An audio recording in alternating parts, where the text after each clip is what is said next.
નમસ્કાર મિત્રો, અનમોલ ઇંગ્લિશ એપના લેવલ 1માં આપણે બેઝિક ઇંગ્લિશ શીખી રહ્યા છીએ. એમાં આજે આપણે ચેપ્ટર 14માં આપેલ વાક્ય નંબર 131 થી 140 શીખવાના છે. લેવલ 1માં આપણે રોજબરોજની વાતચીતમાં ઉપયોગી હોય એવા 3000 વાક્યો શીખવાના છે. તે પૈકી વાક્ય નંબર 131 થી 140 આપણે આજે શીખીશું. વિડીયો જોયા પછી અનમોલ ઇંગ્લિશ એપમાં આપેલ લિસન, થિંક, સ્પીક પદ્ધતિ અનુસાર પ્રેક્ટિસ અને રિવિઝન પણ જરૂર કરી લેજો. સતત આ રીતે વિડીયો જોયા પછી રિવિઝન અને પ્રેક્ટિસ કરતા રહેશો તો તમને ગ્રામરના નિયમો ગોખ્યા વગર ખરેખર સારું ઇંગ્લિશ બોલતા આવડી જશે. તો ચાલો શરૂ કરીએ. વાક્ય નંબર 131. Take the clothes out of the almirah. કબાટમાંથી કપડાં કાઢી લો અથવા બહાર કાઢી લો. વાક્ય નંબર 132. Close the door. દરવાજો બંધ કરો. ઓપન ધી ડોર એટલે દરવાજો ખોલો. ક્લોઝ ધી ડોર એટલે દરવાજો બંધ કરો. શટ ધી ડોર એનો અર્થ પણ થાય દરવાજો બંધ કરો. શટ એટલે બંધ કરવું. શટર શબ્દ તમે સાંભળ્યો છે, આના પરથી બનેલો છે. શટ પરથી શટર. વાક્ય નંબર 134. Hang the clothes on the nails. કપડાને ખીલી પર લટકાવી દો. ખીલી પર કે ખીંટી પર કે હેંગર પર, એને નેઇલ્સ કહેવાય. નેઇલ એટલે ખીલી અથવા કપડાં ટીંગાડવાની ખીંટી હોય એને નેઇલ કહેવાય. આંગળીઓમાં જે નખ હોય એને પણ નેઇલ કહેવાય. અને ખીલી કે ખીંટી હોય એને પણ નેઇલ કહેવાય. અને હેંગ કરવું એટલે ટીંગાડવું, લટકાવવું. Hang the clothes on the nails. કપડાને ખીલી પર લટકાવી દો. Hammer a nail here.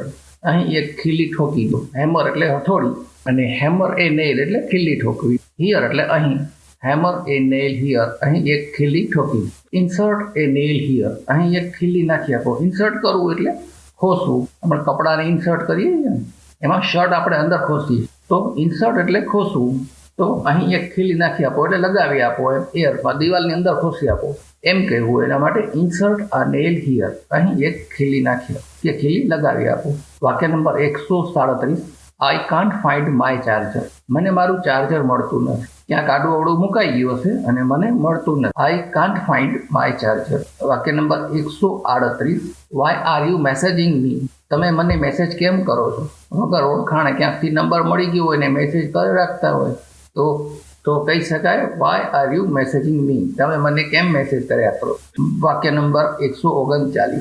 Y are you texting me. તમે મને ટેક્સ્ટ કેમ કરી રહ્યા છો? ટેક્સ્ટ જનરલી અહીં એસએમએસના અર્થમાં વપરાય છે. ટુ ટેક્સ્ટ, ટેક્સ્ટિંગ એટલે એસએમએસ કરવું. Y are you texting me. તમે મને ટેક્સ્ટ કેમ કરી રહ્યા છો કે એસએમએસ શા માટે મોકલી રહ્યા છો? વાક્ય number 140. She has got so many pimples on her face. Pimples એટલે ખીલ. ઓન હર ફેસ એના ચહેરા પર. તેણીના ચહેરા પર ઘણા ખીલ છે. તો મિત્રો આ રીતે ચેપ્ટર 14 અહીં પૂરું થાય છે. વિડીયો જોયા પછી તરત જ અનમોલ ઇંગ્લિશ એપમાં આ ચેપ્ટર સાથે લિસન, થિંક, સ્પીક પદ્ધતિ અનુસાર જે પ્રેક્ટિસ આપેલી છે એ પ્રેક્ટિસ જરૂર પૂરી કરી લેજો. દરેક વખતે વિડીયો જોયા પછી એપમાંથી આ પ્રેક્ટિસ કરતા રહેશો તો તમને થોડાક જ સમયમાં ગ્રામરના નિયમો યાદ કર્યા વગર જ સરસ મજાનું ઇંગ્લિશ બોલતા આવડી જશે.